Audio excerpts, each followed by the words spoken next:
Está começando Na Montanha, o seu podcast. Olá! Bom dia, boa tarde, boa noite. Depende do horário que você está assistindo ou ouvindo a gente. Eu sou Ailton Zulu, esse é o Na Montanha e um quadro muito especial. Hoje nós estamos começando aqui o Fala Doc. E antes de apresentar as minhas convidadas, que são duas médicas, eu quero falar com o responsável por esse quadro, ele que é sócio do podcast Na Montanha, Dr. Gabriel Gami, numa função diferente hoje. Seja bem-vindo ao Fala Doc e vamos embora, né? Vamos embora, Zulu. Um prazer. Esse convite foi aceito imediatamente. A gente tem essa sinergia com a montanha. Eu de entrevistado vou virar entrevistador, as meninas estão tentando jogar a bola para cima de mim, eu respondo as perguntas, mas são elas que vão, com o conteúdo que elas têm, vai ser um podcast especial, o nosso inaugural do Fala Doc. É isso aí, Fala Doc, e as minhas convidadas de hoje, ela, médica neurologista, mestre em educação pela UniOeste, pesquisadora na Santa Casa de Santos, atua como professora e coordenadora da Faculdade de Medicina da UniOeste. E trabalha em medicina de áreas remotas, sendo diretora médica da UTMB Paraty, Brasil. Médicas em provas como 28 Praia, Indômito Pedra do Baú. Eu estou falando da doutora Beatriz. Seja bem-vinda ao podcast Na Montanha. Muito obrigada, Zulu, pelo convite, por estar aqui. E nossa segunda convidada, ela pós-graduada em urgência e emergência pelo Hospital Israelita Albert Einstein, pós-graduada, instrutora nível 4 do Safety, mas aí fica difícil pro apresentador, né? Médica do setor, já a gente pergunta para ela, médica do setor de emergência da Santa Casa de São José dos Campos e também diretora médica da Paraty, Brasil, Baio TMB. Seja bem-vinda, Fernanda Rachid, e pode traduzir tudo isso aqui, por favor. Olá, gente. Boa tarde. Muito obrigada pelo convite, Zulu e Dr. Gabriel. Estou muito feliz de estar aqui. Bom, eu fiz pós-graduação em urgência e emergência pelo Hospital Israelita Albert Einstein. Sou pós-graduanda em Wilderness Medicine, que é a nossa pós-graduação em medicina de áreas remotas e esportes de aventura do Brasil. E eu sou instrutora da ASH, que é American Safety Health Institute. Que é isso? É um instituto que ele dá uma certificação internacional para gente aplicar e ensinar os protocolos. Entre eles é o da Wilderness First Aid, que é o primeiro socorros em áreas remotas, e que a gente vai falar mais. Você que acabou de chegar dos Estados Unidos, consegue traduzir tudo isso aí?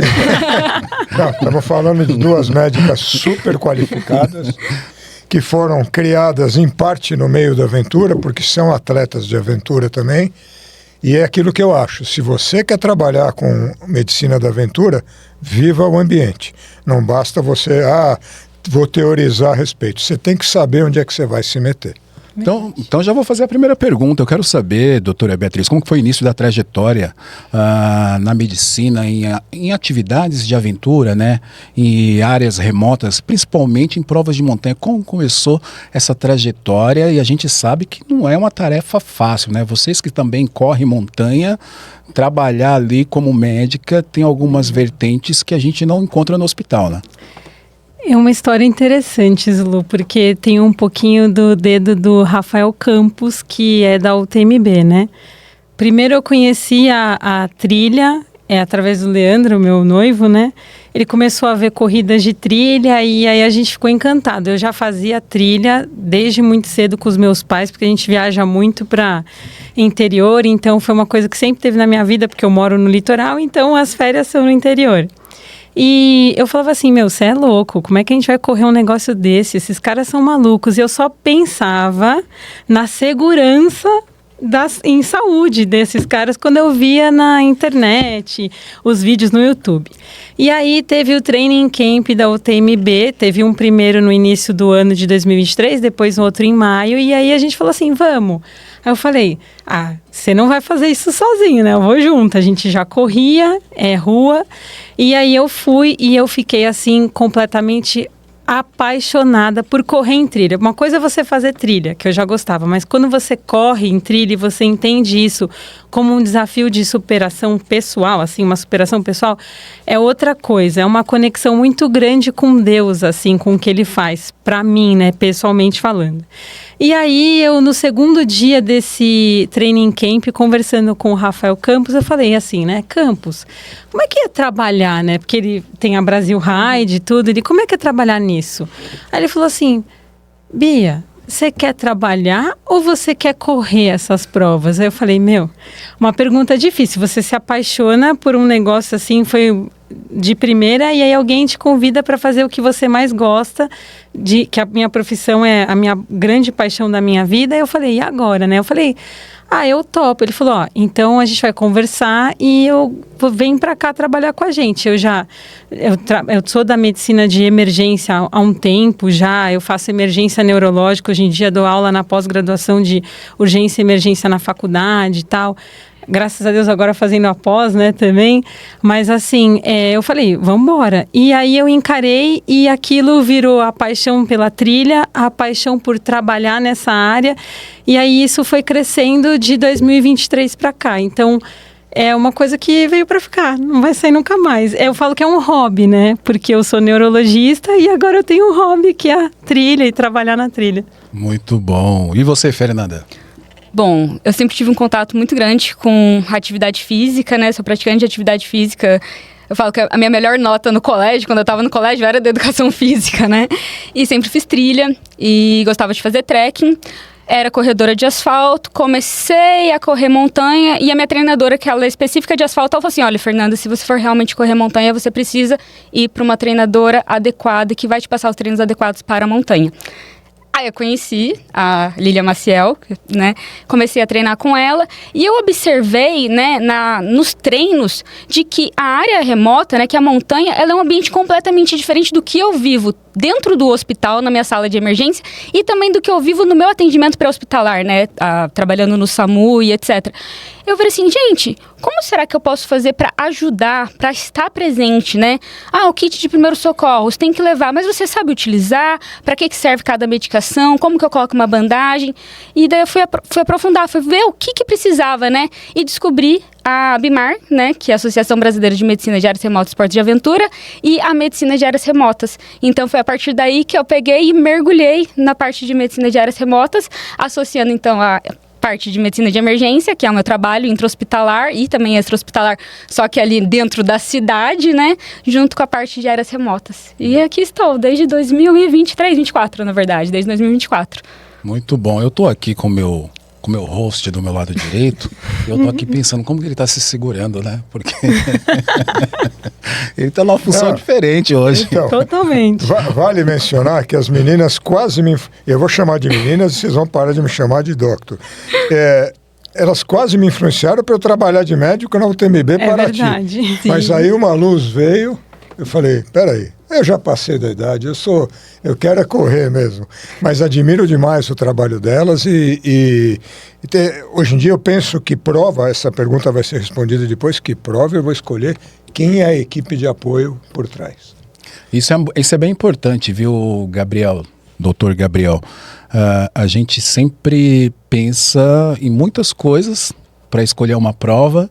Eu acho que mais do que nunca a gente precisa começar a olhar se aquela é uma prova segura, se tem uma equipe médica qualificada. Eu falo que tem que ter um selo, né? Eu vou participar de tal prova. Essa prova tem um selo, pode ser da ABMAR, do que for, mas você sabe que vai ser uma prova onde terão médicos, socorristas, pessoas que sabem que se precisar tem uma equipe médica, porque hoje as pessoas consideram que a corrida de montanha ela está muito cara, mas elas acabam deixando de ver o que tem por trás. A infraestrutura. Eles não pensam que tudo tem custo. Tem muita gente que só sabe criticar e não olha os bastidores. A gente teve a oportunidade de acompanhar, até de cobrir o trabalho delas, é uma coisa monstruosa, pessoal. Então pensem bem antes de... Poxa, essa prova está cara. Tem motivos. E aí vem essa pergunta para as meninas. Esse desafio, além de serem atletas, ser médica nesses ambientes extremos é puxado. Eu encontrei vocês, não dormiu, teve hipotermia. Conta aí pra gente quando vocês sabem que o socorro secundário do paciente pode demorar muito. Como é que é o desafio? Então, né, é porque a trilha, ela é enorme, assim, vocês falaram, o investimento em trilha é muito importante. Então, uma boa prova ela não tem só médicos, ela tem socorristas, ela tem a visão da segurança em si. Então, você tem que estar preparado porque em algum momento vai ter alguém na trilha que pode te socorrer e pode ter a ação do médico que ele vai ter que chegar até você. Então a gente acaba sendo atleta e médico, um pouco disso, né? E assim, eu acho que essa questão depende muito de o quanto a pessoa está preparada para estar ali. Eu acho que não são anos de trilha, eu acho que tem muita coisa por trás. O mesmo investimento que a prova faz, a pessoa tem que fazer nela mesma para estar ali dentro, né? E para a gente é diferente porque a prova traz o recurso para a equipe e é um recurso monstruoso, né? O Miranda estava falando esses dias sobre investimento, o que ele tem de média de investimento de provas aqui, prova fora na área de saúde, é muito alto. E aí a gente sai do intra-hospitalar, como a Fernanda falou, e tem que trazer isso para a trilha. Então, é uma dinâmica, uma estrutura muito grande, né? E para a gente, acho que a concentração é a mesma, mas a nossa visão na trilha, eu acho que ela muda por conta dessa questão do detalhe do atleta. Quando você está dentro do hospital, a pessoa te procura e ela sabe, ela sente o sintoma, ela define, vem alguns dias. Na trilha não, ele acontece de repente. E aí a nossa visão como médico, ela é muito importante. Eu acho que a gente está acho que a concentração até é maior, a nossa visão, a leitura do atleta para a gente, que a gente lida, ele vira paciente, é maior, né? Sim. Bom, os desafios, quando a gente para pensar em relação à montanha, à área remota, a gente tem que lembrar da definição, que a gente está ali, a área remota ela é definida de um local que você está a 1 hora de distância. Então a gente tem outros locais que eles têm você vai estar numa área remota pela definição. E pra gente que trabalha na prova, né, o desafio é o principal. Aonde que acontece, como estão as trilhas, como que eu faço para chegar até esse atleta que virou paciente, qual que é o grau, né, como que eu defino o grau, como eu preciso fazer uma remoção imediata, ele consegue esperar.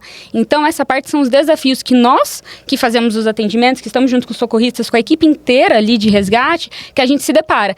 Então assim, sempre quando nós preparamos, né, e organizamos, os desafios eles estão ali. A gente precisa planejar para entender como que a gente vai pegar e bater de frente, né? Como que nós vamos pegar e responder esse desafio. O desafio ele sempre vai existir, né? Porque tudo ali na trilha, você pode ter reação a tudo, né? Torcer o pé, ter uma parada cardíaca, uma tontura, um mal-estar geral. Então você tem que estar preparado para responder isso. E o principal é o planejamento, né? A organização. A partir do momento que você tem isso, o desafio ele continua lá, só que você sabe como responder esse desafio, facilitando. Acho que vale enfatizar que o médico de emergência nessas áreas, ele tem que ser um atleta de endurance também, porque certeza. Aguentar a paulada não é para pouco. Eu queria aproveitar aqui vocês. Estou aqui hoje com 3 médicos pela primeira vez nesse podcast. Bem seguro, né? Bem seguro. Eu quase infartei hoje. Ainda bem que eu estava com o médico comigo, mas eu quase infartei. Mas ele estava mais ansioso que eu. Toda hora ele perguntava, e aí, resolveu? Eu falava, calma, nós vamos resolver, respira, vai dar certo. Não importa o que a gente tenha que mover, mas vai dar certo, deu certo. Mas eu tenho percebido, né, e a gente já teve casos aqui no Brasil, de pessoas acionarem o Águia da Polícia Militar justamente por estar na montanha, estar cansado e não conseguir mais prosseguir. Eu vou falar aqui o que eu presenciei, o que eu vi, tá? Nessa prova Paraty-Brasil, eu estava no local, chegou um rapaz muito cansado e ali ele ficou perguntando quanto tempo o carro demoraria para levar ele de volta para a arena. Como que a equipe médica acaba definindo o que é um caso grave, o que realmente é só uma fadiga, um cansaço? Porque se cobra demais das equipes médicas hoje em dia, mas a autorresponsabilidade do atleta de entender que é a mesma coisa quando você passa um trote para a polícia, ou para um 93, para o bombeiro, ou para o SAMU, esse socorro ele vai deixar de atender alguém realmente para atender um trote. eu vou dizer que é um trote, porque se eu chego cansado numa prova, porque eu escolhi uma distância errada, e eu acho que naquele momento eu falar que eu tô lesionado, que eu me machuquei, e acionar o socorro somente para que eu possa chegar na arena mais rápido, a gente precisa falar sobre isso, porque também passa pela responsabilidade do atleta, muita gente chegando na montanha, na trilha, mas a gente precisa educar essa turma. Eu acho que é uma educação continuada, isso é super importante. A trilha está crescendo, as pessoas vêm da rua, não tem jeito, elas vêm da corrida de rua, elas vêm do triatlo, elas vêm de outros lugares e o atendimento da corrida de rua do triatlo é completamente diferente, a estrutura do nosso atendimento. Então, assim, né? Em relação a sinais clínicos, a gravidade vai depender muito porque a gente vai avaliar. É o que eu falei, que a gente chama na medicina, de uma maneira bem simples de explicar, a gente fala que é a ectoscopia. Então, é assim, eu enxergar, eu olho para o atleta, eu vejo se ele tá suando demais, se esse suor é pegajoso, se ele tá com uma cara de cansado, se ele tá muito pálido, se eu pergunto, eu chego no atleta, a gente conversa muito com os atletas. Porque, como eu falei, ele não vai, alguns vêm até a gente, mas ele não vai vir até você, às vezes, trazendo uma queixa. Ele acha que aquilo é inerente ao processo da corrida, né? Do esforço. E, na verdade, é porque ele não hidratou bem. É porque ele não consumiu o sódio suficiente, a glicemia não está legal, ou tomou muito gel e aí aumentou muito o carboidrato. Então, são sinais que, pra gente, assim, é aquilo que o olho do médico vê, né? Então, a gente trabalha junto desde 2024 nas provas e a gente tem muita sinergia, assim.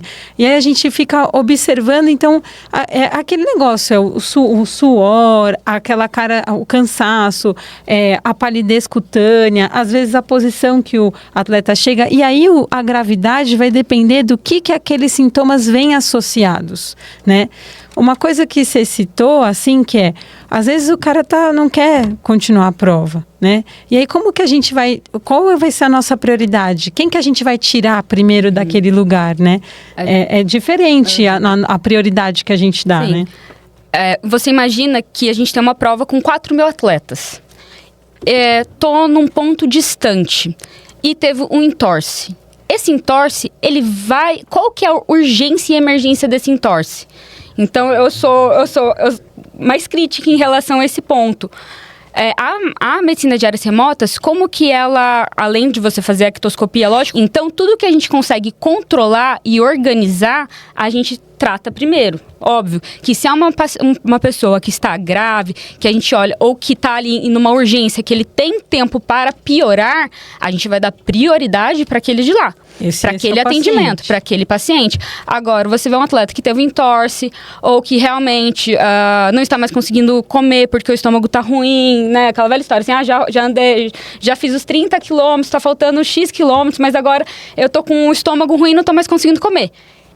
Se eu olhar para ele, fizer a ectoscopia, eu ver que ele está bem, que ele está estável, ele tem tempo para aguardar. Seria como se a gente tivesse no pronto-socorro uma ficha azul, que é aquele paciente que pode ficar aguardando para ser atendido. O que eu não posso fazer é pegar o meu recurso, que ele, querendo ou não, ele é limitado porque eu estou na área remota, deslocar um recurso para fazer a remoção de um paciente que ele não tem necessidade de ser removido naquele momento. A distância é enorme, né? Quando a gente para, então, para pensar na parte médica, né, da área remota, ela é muito mais séria e muito mais, né, você precisa organizar esses pensamentos, porque senão a gente vai desfalcar e a gente vai prejudicar aquele que realmente vai precisar do atendimento imediato. E às vezes que tem eminência de evoluir para alguma coisa ruim. E às vezes a pessoa que desistiu, ou esse atleta que está estabilizado, está bem, é que nem um entorse, uma náusea que a gente medicou, mas ele desistiu, ou a gente viu que ele não tem condição de continuar, vai ficar aguardando um pouquinho para ser removido. Vai aguardar, não tem como. Acho que faz parte e o atleta precisa ser educado.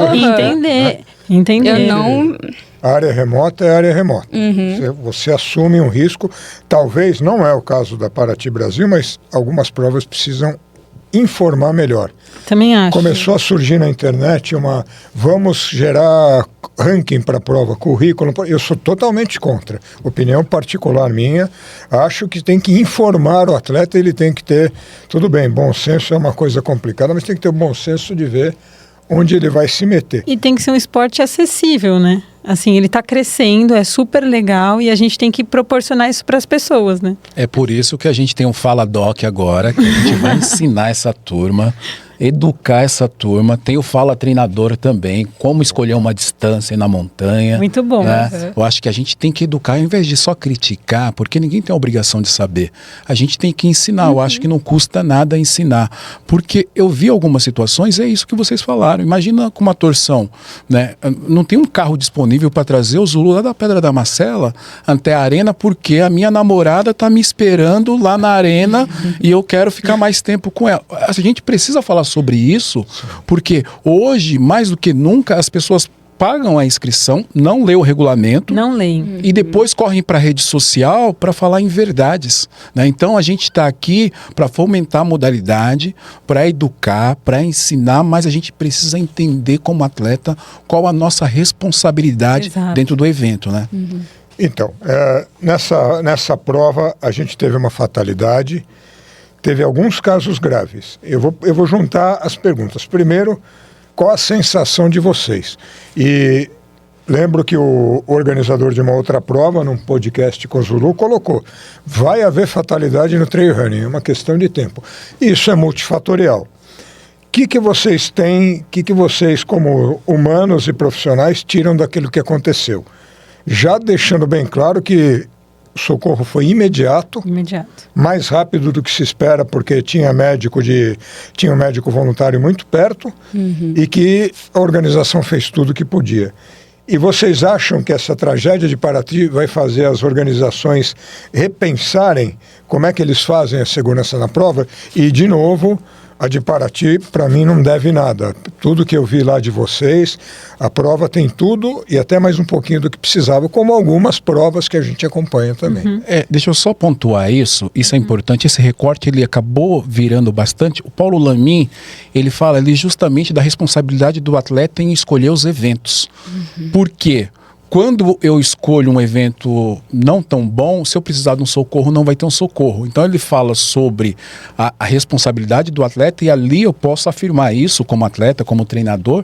A gente tinha o que tinha de melhor na parte médica do Brasil, né? E até a América do Sul. A gente tinha os melhores médicos, os melhores equipamentos, 10 ambulâncias, sendo algumas com UTI móvel. Então ele falava sobre isso, né? Porque os grandes eventos, eles acabam investindo muito na parte médica. Os pequenos eventos, eu já fui em evento que não tinha nem ambulância. Então isso é um perigo muito grande. Então ele falava sobre isso, esse recorte. Sim, é ampla a coisa. Então, meninas. Eu vou começar do final, assim. Uma vez eu fui acompanhar o Leandro numa prova e mudou o tempo e choveu muito.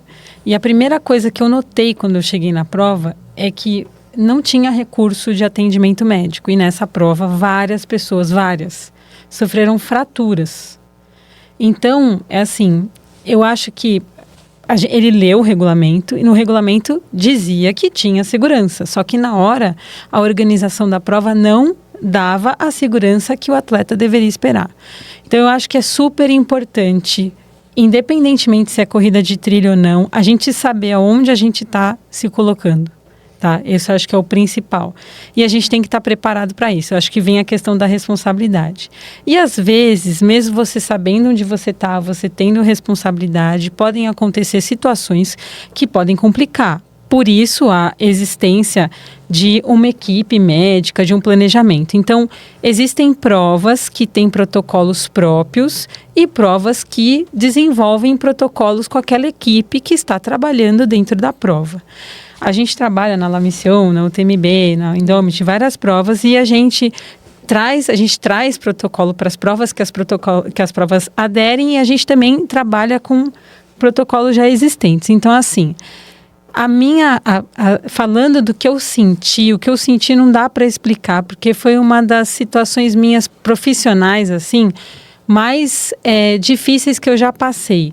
A morte, ela é inerente ao ser médico, de várias maneiras. Uma doença grave ou uma fatalidade de um acidente, ela é inerente à profissão médica. Mas ali, a gente sabe que pode existir em qualquer prova, pode existir, o final pode ser um óbito. Porém, o que a gente faz? A gente caminha para que isso nunca aconteça. Então, quando aconteceu, foi uma coisa assim que você, com todos os recursos, com o First Attainment, a primeira pessoa que chegou no First Responder, o First Responder foi um médico. Então, isso não acontece nem fora do Brasil, né? Então, assim, acontecer assim, foi muito difícil para a gente como equipe, porque a gente tinha que manter o profissionalismo, porque tinham outras pessoas correndo, tinha uma equipe grande para a gente fazer o gerenciamento dessa equipe.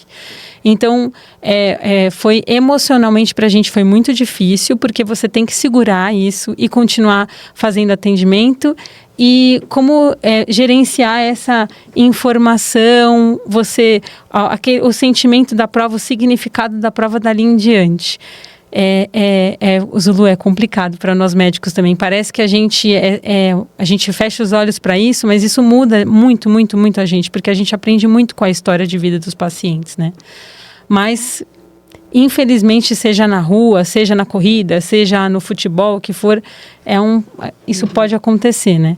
E o que a gente faz? A gente se especializa cada vez mais para a gente estar preparado para esse tipo de situação, né? Mas acho que vale mencionar, Bibi, que certas coisas tinham que ser prevenidas antes. Com certeza. A gente tem hipóteses, né? Mas não adianta hipotetizar em algo que não teve autópsia e tal. Sim, com certeza. Respeito ao paciente, mas será que havia uma condição clínica que não permitiria? E vira e mexe, eu vejo o médico assinar algo que ele não sabe o que o paciente pretende fazer.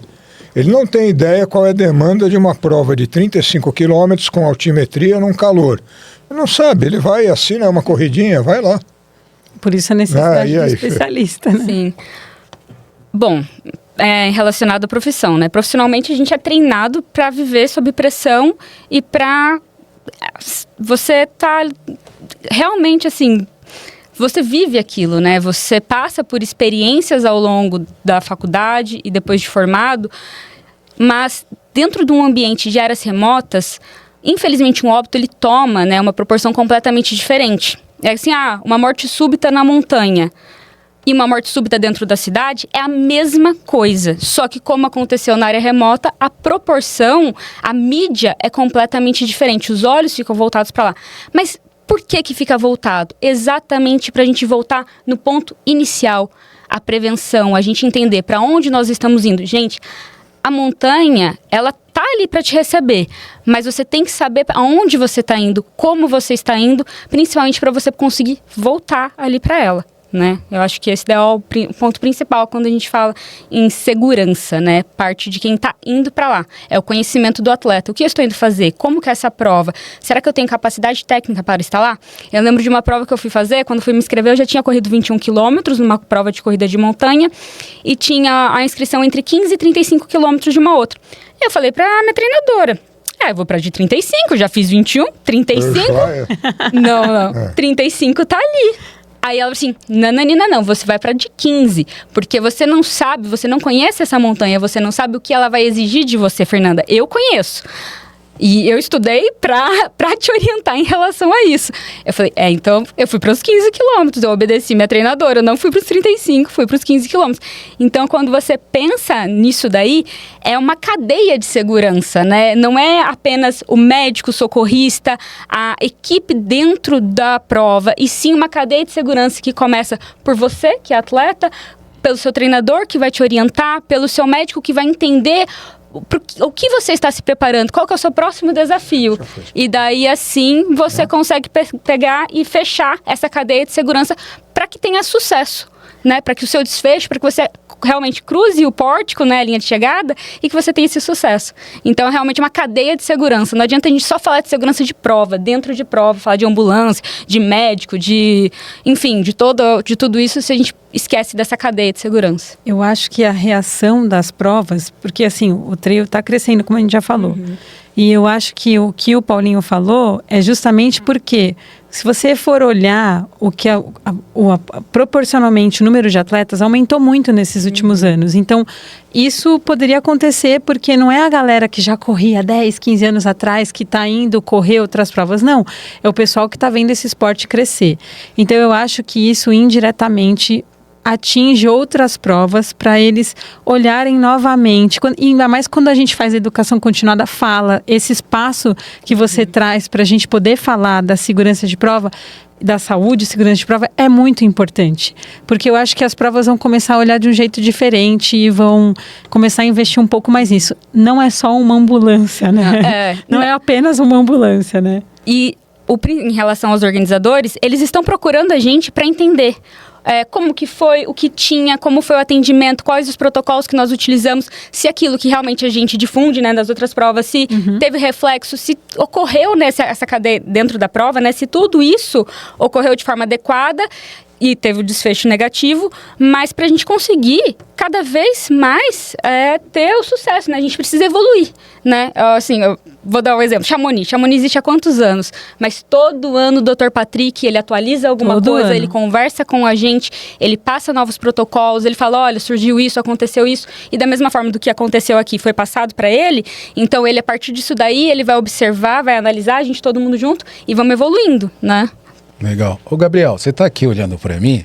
A gente tem aqui um roteirinho, mas surgem algumas perguntas durante as respostas. Sim, com certeza. É que também surgem algumas respostas durante as perguntas.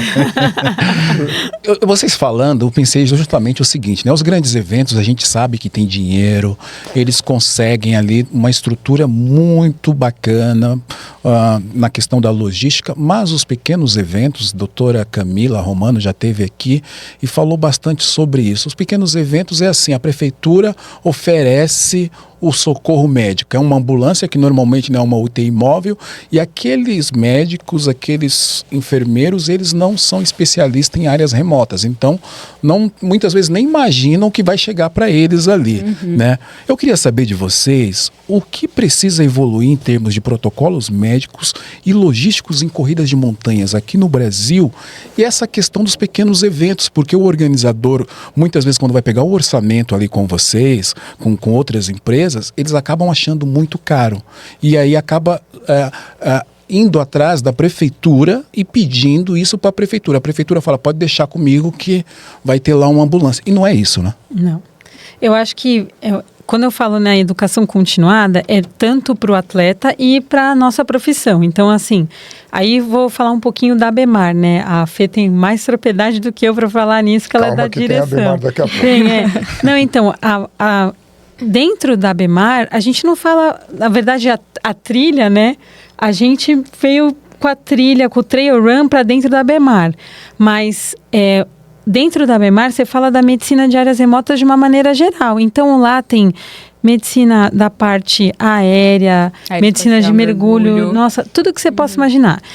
Os médicos, às vezes, gostam disso e nem sabem da existência de uma associação ou de um curso onde eles podem se especializar. Então, assim, geralmente, quem faz emergência na cabeça do pessoal é o médico emergencista, mas às vezes o médico que está na ambulância, ele não é emergencista, ele é um clínico que dá um plantão, vai dar um plantão numa ambulância e a gente não sabe se esse cara tem preparo, se a equipe tem preparo. Então, eu acho que a gente precisa trazer para os médicos que existe essa, vamos dizer assim, essa especialidade.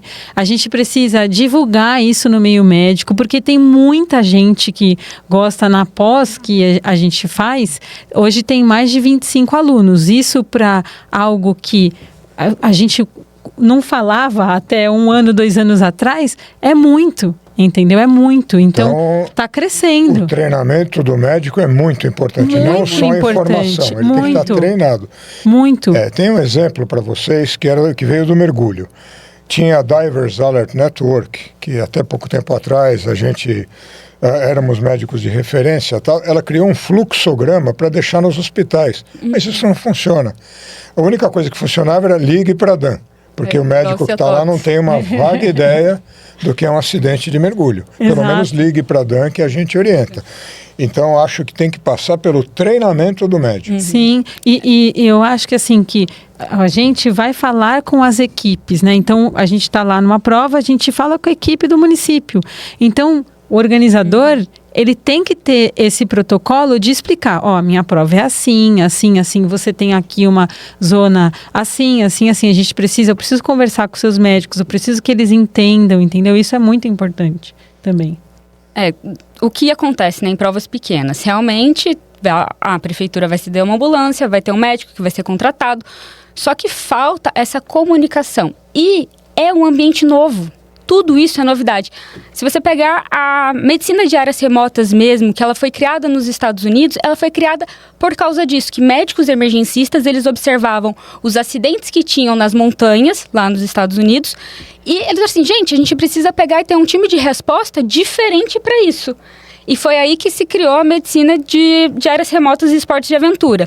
Isso nos Estados Unidos, depois passou para a Europa. E hoje aqui no Brasil, nós estamos amadurecendo, nós estamos em crescente. Então, assim, a medicina de áreas remotas no Brasil está crescendo muito. A parte do trail running, né? A gente fala de medicina de altitude, que também é a minha área também, a área que eu atuo. A medicina de mergulho, a medicina humanitária, porque a medicina de áreas remotas e esporte de aventura também traz a parte do voluntariado. Uhum. A medicina de desastre, que também faz parte da medicina de áreas remotas. Tudo isso, a gente vai desenvolvendo a educação continuada. Dentro dos protocolos que a gente tem, né, falando em protocolos, igual o doutor falou assim, tem um fluxograma para as doenças de mergulho. Nós também temos cursos voltados para áreas remotas. Então, a gente tem a Wilderness First Aid, que é o curso de primeiros socorros em áreas remotas, que daí você não precisa ser da área da saúde para realizar esse curso. Qualquer pessoa pode pegar e pode. Os atletas podem fazer. Pode realizar. Tem o AWLS, que já é um curso voltado para médico que gosta, que tem interesse pelas áreas remotas. Então, sempre quando a gente fala desse assunto, é uma questão de evolução. Nunca vai estar parado, sempre vai estar evoluindo. E conforme a gente estuda cada vez mais assunto a gente vai ter que destrinchar, né? E a medicina, a gente tem que lembrar que ela é baseada em evidência, né? Eu amo falar isso, eu trabalho com medicina baseada em evidência. Você me deu uma bronca outro dia por causa disso. Doutoras, eu acabei de pensar, e aqui vai surgindo pergunta assim, viu? É tipo... Papo. Eu pensei numa coisa aqui que você falou que é importante. Os atletas fazerem os cursos. Sim. Eu acho que os treinadores tem que ser obrigação. Com certeza. E pensando aqui agora na nossa modalidade, eu acho que tinha que ser assim, já que todo mundo fala assim, é caro a inscrição, o evento tal. Se você tiver o curso WFA, você tem um desconto X para participar do evento, porque isso vai fomentar. A gente sabe que na montanha tem lugar que o socorro ele vai demorar um pouco. Uhum. E se eu tenho o auto-socorro, se eu tenho meu conhecimento, eu posso ajudar outras pessoas e também me ajudar durante essa atividade. Então, é o que a Fernanda falou no início, a doutora Fernanda. Eu tenho um kit de primeiros socorros na minha mochila, mas eu não sei para que serve cada coisa daquela que a prova pediu para eu levar. Outro dia eu estava em um evento e o rapaz perguntou para mim, qual é o momento que eu tomo anti-histamínico? Aí eu falei, como assim? Ele falou, a prova pediu para eu trazer.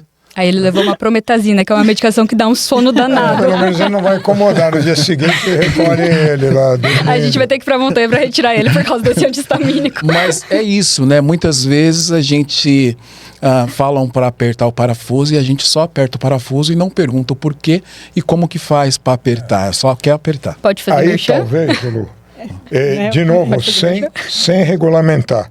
Eu talvez desse a ideia, atleta de provas de ultra, acima de 50 quilômetros, tem que mostrar o treinamento num curso desses, porque o auto-socorro pode ser necessário. E ao UTMB, né, não aqui, fora, quando o atleta se inscreve, não só já ter uma bagagem de provas, né, que tem que ter as rocks, as stones, né, mas assim, eles assistem um curso. E esse curso fala sobre os atendimentos, explica o que você faz com uma manta, ou se você tiver uma dor torácica, se você tiver um entorse, para ele ter aquele... Inclusive, tem provas, as provas são de autossuficiência. Então, dentro dessa autossuficiência, não é só a parte alimentar, a questão alimentar, mas sim o que você vai fazer numa situação que você, de repente, está em risco. Até chegar um auxílio, e vale lembrar que lá em Chamonix, por exemplo, na Europa em si, as provas elas não solicitam atestado médico. Não. Porque elas já partem da ideia que você se cuida, que você entende sobre a sua saúde, a responsabilidade é sua. Então, quando eu fui correr, eu não precisei entregar atestado nenhum. A única coisa que a gente faz realmente é essa aula, esse curso, que por sinal é muito legal. Bom. A gente vai trazer para o Brasil esse curso, isso já é novidade, nós vamos trazer para o Brasil esse curso, mas é óbvio que um curso de primeiros socorros em áreas remotas muda a visão até do atleta. E uma coisa que eu gosto de falar, como eu sou do intra-hospitalar e também do atendimento pré-hospitalar, mas com a minha equipe, né, é muito mais fácil. Quando você faz um curso de primeiros socorros em áreas remotas, você vê o quanto ele abre um leque de possibilidades. O primeiro socorros em áreas remotas é um primeiro socorros onde você vai aprender também a fazer improvisos, literalmente. Verdade. Então, é diferente. Até para o médico, para quem é médico, a primeira coisa que eu falo, eu sou professora, né, eu sou instrutora do curso, uma das coisas que a gente fala, né, tudo que você aprendeu na faculdade de medicina, você deixa ali, guardadinho. Não pode esquecer, que você vai continuar trabalhando. Não vai. Mas naquela hora... você vai deixar ali guardadinho. E agora, na área remota, você vai ver de outra forma. Tanto que começa por quê? Então, é um entorse. Eu tenho muito tempo para evacuar. Eu sei que o quanto tempo... Agora, uma dor torácica, uma hipotensão que eu não sei qual é a origem, né? O choque, aquela ectoscopia. Quanto tempo que eu preciso para evacuar? Tanto é que no primeiro mnemônio, a última parte você já pensa em como você vai pegar e você vai remover, vai evacuar aquela pessoa, né? No Marte, o H, né? Hipotermia, hipertermia e hike ou o helicóptero, né? Que a gente utiliza ali. Posso fazer merchan? Claro, com certeza. Não. Eu sou professora instrutora, né, do curso de primeiros socorros em áreas remotas da Volunteer First Aid. E lá a gente tem um curso de Wilderness First Aid, que é o certificado pela ASH. E que todo mundo que tiver interesse e que tem a curiosidade, né, que vive no mundo outdoor, deveria realizar. Seja qual... eu faço...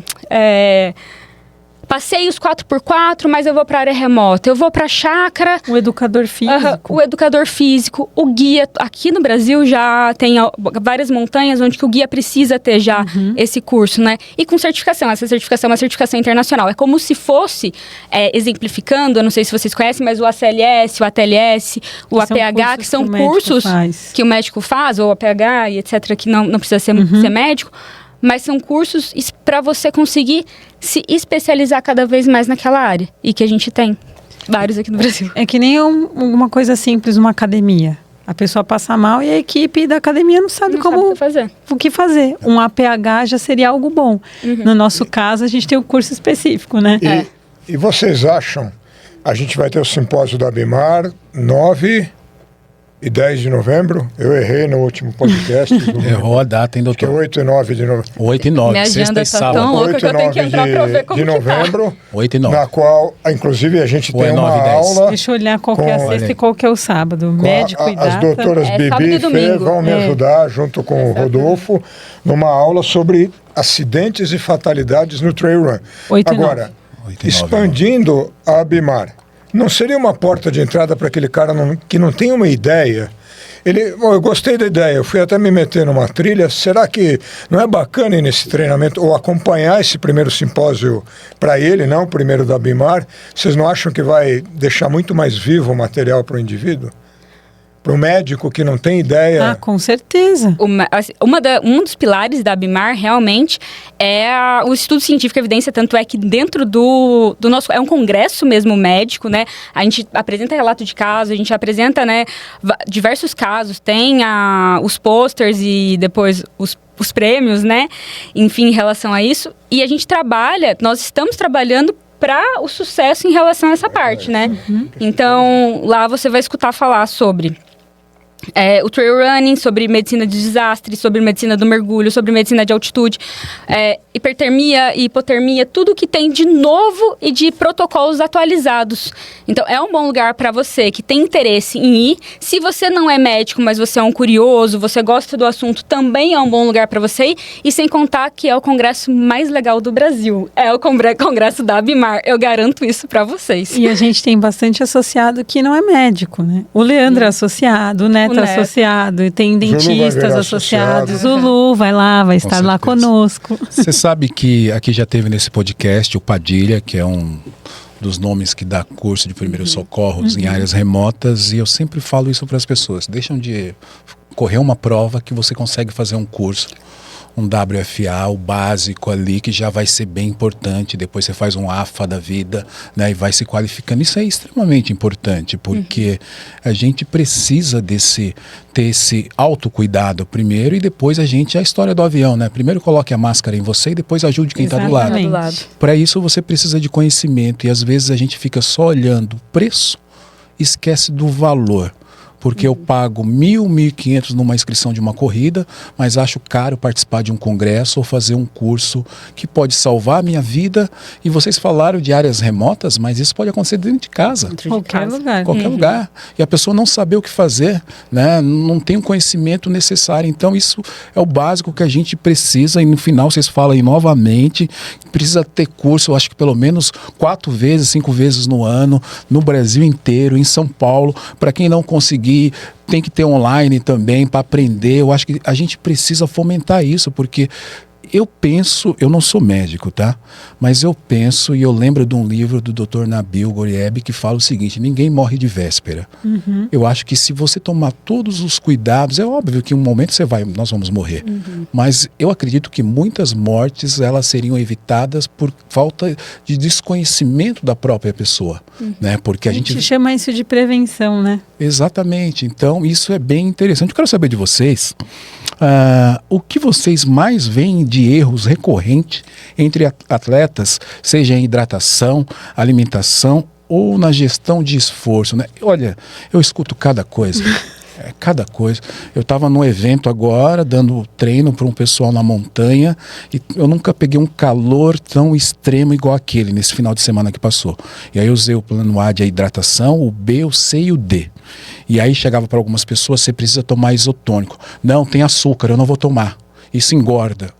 Eu tô tomando aqui outra coisa, uma água de coco. Eu falo assim: gente, pelo amor de Deus. Dor de barriga. Né? Então, assim, é um desconhecimento e uma carbofobia, tem tudo. Todo mundo hoje come de tudo em casa, quando chega na montanha não quer fazer nada disso, porque fala que vai engordar. Mas em casa pode comer uma lasanha, pode tomar uma coca, pode tomar um café com açúcar, mas na montanha querem evitar, querem fazer dieta na montanha. O que vocês veem de mais, assim, os equívocos maiores, né? Pode falar, fala, amiga, fala. É muito comum, né? As pessoas, elas acham que elas estão fazendo o que o outro faz, ou que ela ouviu falar, né? Então, isso daí é o primeiro ponto. Você tem que entender, você não tem que se comparar em relação a isso. O que é para Bibi tomar é diferente do que é para Fernanda tomar, o que é diferente para o Dr. Gabriel tomar, o que é diferente para o Zulu tomar, para começar. Então, a gente tem que entender que cada indivíduo, ele realmente tem um tratamento individualizado. E sim, o óbvio precisa ser dito, né? Então, a ingesta de carboidrato, ela é individualizada. Não é porque o coleguinha toma 80 gramas de carboidrato por hora que eu também preciso tomar o que eu vou tomar, né? Ou que é essa a orientação correta. Não existe um protocolo nutricional para a gente seguir. Existem as orientações que um bom nutricionista, que de preferência ele é especializado na área onde que você vai. Por quê? Se eu faço uma atividade e eu estou numa frequência, né, vamos dar um exemplo, num Z2, né, acho que a maioria que vai assistir deve correr, deve entender em relação a isso. Eu vou ter uma ingesta de carboidrato X. Agora, se eu estiver num Z5, num Z4, num esforço aumentado, essa minha ingesta de carboidrato vai ser diferente. E como que a gente aprende sobre isso? Realmente, estudando, vivendo e tendo quem te orientar. né? E acho fundamental, quer dizer, um atleta de endurance tem que ter nutricionista, tem que ter médico, Com certeza. fazer o check-up e ver condições que possam ser diferentes, foi o que você mencionou, Fê, que sejam diferentes. Então você pega mesmo um atleta diabético, vai precisar de carboidrato, Vai precisar. ele nunca vai queimar tanta energia. Uma prova dessas, vamos falar de 30 quilômetros, são 4 a 5 mil calorias, e o cara não pensa nisso. Exato. Eu fiz pós-graduação em nutrologia, né? E uma das coisas que atuando, né, quando eu cheguei a atuar na área, que eu olhava e observava, era exatamente a comparação, né? Mas, doutora, esse meu colega, ele faz isso, isso, isso. Por que eu não posso fazer? Ou meu colega toma esse remédio. Por que eu não posso fazer? Você tem que entender que você é você, seu colega é o seu colega. Sei lá, você tem 60 quilos e você tem 1,60 m. O outro tem 1,80 m com 80 quilos, com percentual de gordura isso e aquilo. Então, assim, é individualizado. E a partir do momento em que você se propõe a fazer algo e que você está colocando o seu corpo, o seu organismo em risco, porque o esporte, o sofá mata mais do que a atividade física, mas a atividade física, ela também traz os riscos. E aí entra toda essa cadeia do que comer, do que beber, quanto comer, o quanto beber, aonde eu vou, com quem eu vou, né? Então, Tudo isso daí. Eu acho, só complementando, que vale a pena que o educador, o treinador daquela pessoa também tem que... Eu não aceito que você venha para mim sem um atestado médico, a maioria das assessorias fazem isso, e sem uma orientação nutricional, porque eu descobri um negócio muito triste. Mais de 90% dos atletas de endurance, para falar a verdade, muito mais, não tem uma vaga ideia do que seja hiponatremia. Não, e sabe que o que eu acho louco é que assim, o investimento do pessoal é o melhor bastão, a melhor mochila, o melhor tênis, tudo bem, e é porque ele quer performance. Porém, o que a gente não tem? A gente não tem esse melhor relógio, mas a gente não tem. Só que a gente não tem essa questão. Então, assim, o treinador precisa expor esses riscos, explicar esses riscos quando ele está treinando a pessoa, e a pessoa precisa ir atrás desse tipo de acompanhamento.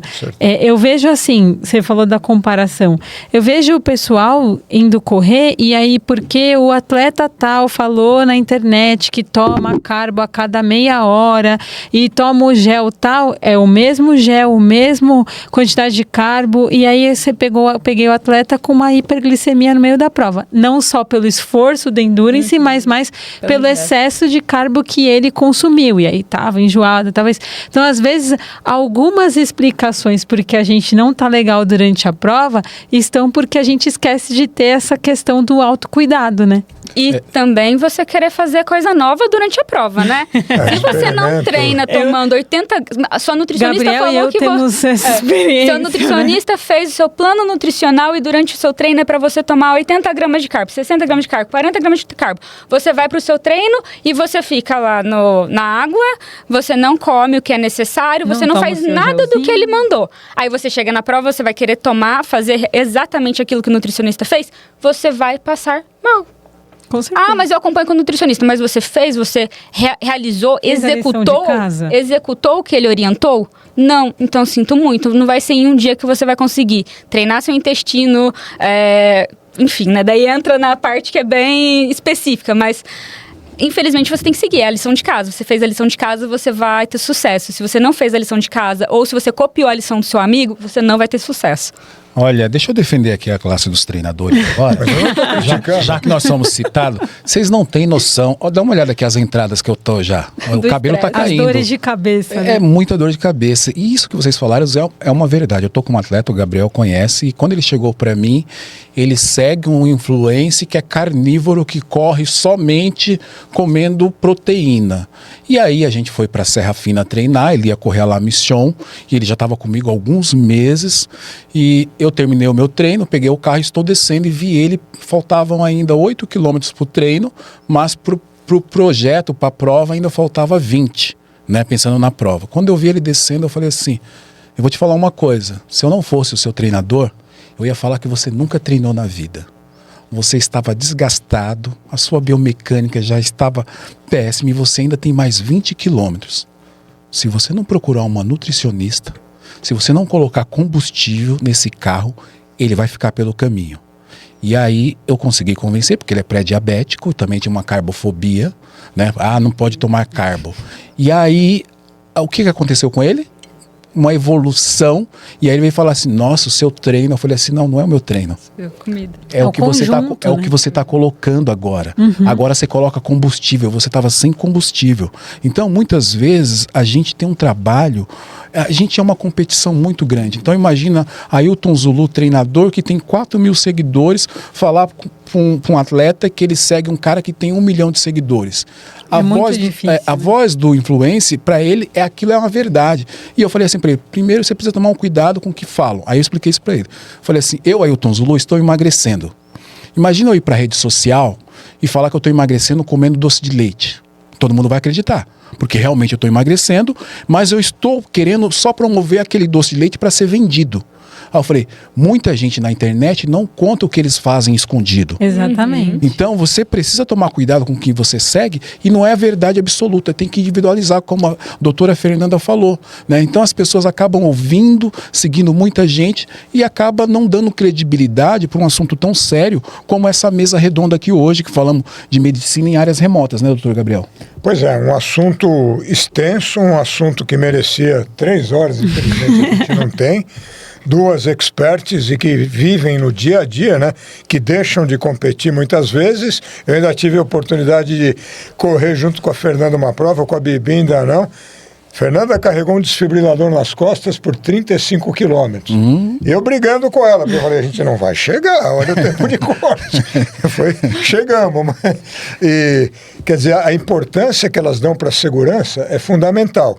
E eu gostaria da mensagem final de vocês, para os atletas e para os organizadores, sobre responsabilidade, prevenção e respeito à montanha e na montanha. Eu acho que, primeira coisa, você tem que pensar que essa é a sua escolha. Então, quais são as suas escolhas, né? Então, você tem que pensar sempre o que é o melhor para você. Você ama atividade física, isso faz parte do seu dia a dia. Esse recado que você quer dar para as outras pessoas, influenciar aquele meio ambiente que você vive. Então, influencie não só fazendo atividade, mas demonstrando o cuidado que você tem para se dedicar a isso. Eu acho que é muito legal a gente ver muitas pessoas transpondo barreiras através da atividade física, mas a gente não enxerga os bastidores. Então vamos demonstrar também esses bastidores que a gente traz para chegar até esse resultado final, tá? E eu recomendo a montanha para todos. É incrível. Não tem sensação melhor do que você transpor aquela barreira, aqueles quilômetros, com um visual, com uma sensação, com uma paz espiritual igual a gente tem na montanha. Tem uma frase que é clássica, a montanha ela sempre vai estar ali. Então você tem que entender o quanto você está disposto, quantas vezes você quer voltar para a montanha, né? A partir daí você lembra da prevenção, do cuidado, do respeito, né? A montanha, ela é linda. Ela tem as suas belezas, mas ela tem os seus riscos. Ela cobra caro da gente. Muito. Então, entender aonde nós estamos indo, por que nós estamos indo. E durante quanto tempo que eu quero fazer isso? Eu falo, eu olho, Dr. Gabriel, eu quero continuar fazendo. É um exemplo. Chamou de velho. Eu olho o Damião, o pai da Lilian, que você conhece, ele para mim é um super exemplo. Então, a gente quer seguir esses bons exemplos. Com certeza. Até falo, essas pessoas que deveriam ser os nossos verdadeiros influenciadores, Com né? certeza. Porque são pessoas que vivem, que têm ali o seu dia a dia, que trabalham, que têm filho, que têm casa, que tem aquela família que cuida de tudo do seu dia a dia e que tá ali também tendo as suas vitórias, né? E o quanto você vai se esforçar para aquela vitória, né? Lembrar que, primeiro, a sua saúde, primeiro a sua vida. A sua vida, ela não vai voltar. A montanha vai continuar lá. Quantos anos que existe aquela montanha? Agora a sua vida. Você tem um tempo limite dentro da Terra, né? Então a gente tem que lembrar... Aproveitar o máximo. Aproveitar o máximo com responsabilidade e com respeito. Eu queria dar um exemplo, ele ficou bravo, que eu estou falando bem dos treinadores, mas Eu também gostaria de falar uma coisa que me chama muita atenção. Eu ia correr os 37 quilômetros da La Mission, que 35 eram 37, e o Zulu me convidou. Ele não é meu treinador ainda, mas em breve. Ele me convidou. Gabriel, vem comigo porque eu acho que você não conhece exatamente o trajeto. E eu tomei um choque de gestão. Então a gente fez um percurso, Gabriel, eu acho que você vai chegar no limite nos 37, vai se machucar. E aí eu decidi, conversando com ele, fiz um downgrade para os 25, me diverti, fiz a prova com sobra e coloquei uma meta para o futuro.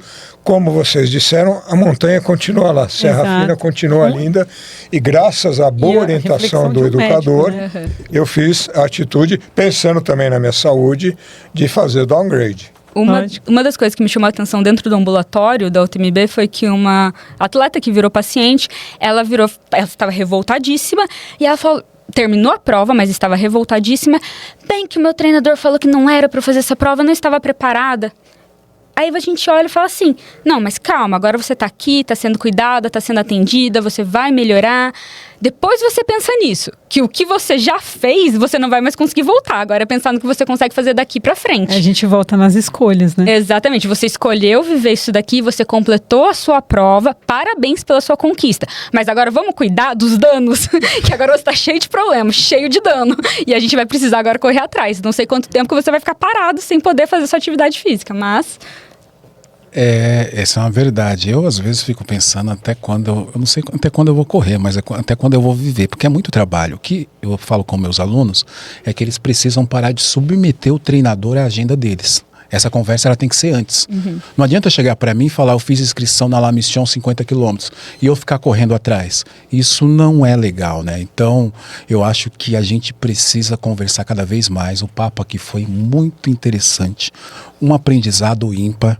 Eu não sou o dono do quadro aqui Fala Doc, mas eu já quero deixar o convite para o próximo episódio, porque dá pra gente conversar o dia inteiro, né? Se eu tivesse deixado aqui a alocação direto no meu cartão de crédito, já estaria descontando se a gente passasse do horário, mas não tá, já foi feito o pagamento, então a gente precisa entregar no horário. Eu quero agradecer vocês pela presença, por tudo que vocês têm gerado de conhecimento e de cuidado para nós corredores de montanha. Eu acho que quando eu chego numa prova, e isso eu falo para os meus alunos, pode ir naquele evento que o evento é um evento seguro e a gente tem que cada vez mais valorizar profissionais como vocês, que a gente sempre torce para não aparecer. Essa é a verdade, né? A gente não precisa saber que tem 10 ambulâncias num evento, que tem 30 pessoas ali da equipe médica trabalhando. A gente não precisa, porque quando aparece é porque nós acabamos dando muito trabalho para vocês. Muito obrigado. Dr. Gabriel, quero saber se gostou do quadro.